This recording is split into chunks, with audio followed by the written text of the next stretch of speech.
কোনো ভূমিকা রাখতে পারতাম, তাহলে আজ মুসলিম সমাজ অত্যন্ত বিকশিত হয়ে দাঁড়াতে পারত। আজকে পৃথিবীতে মুসলমানদের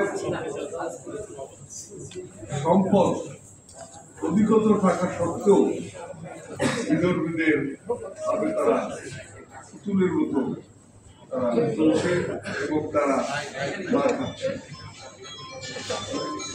সম্মানিত সুধীজন, এই মুহূর্তে আমাদের যেটা করতে হবে, এই কেন উত্তর আমাদের খুঁজে বের করতে হবে।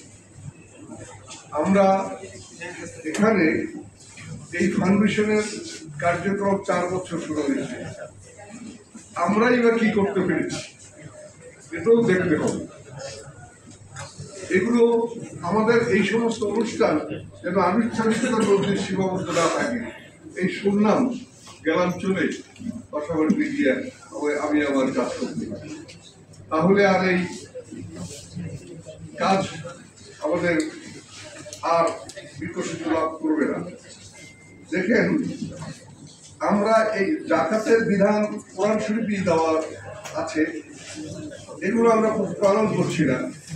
সমাজ ও অর্থনীতিতে জাকাতের ভূমিকা, এই যে আমি সূচিপত্র থেকে দেখছি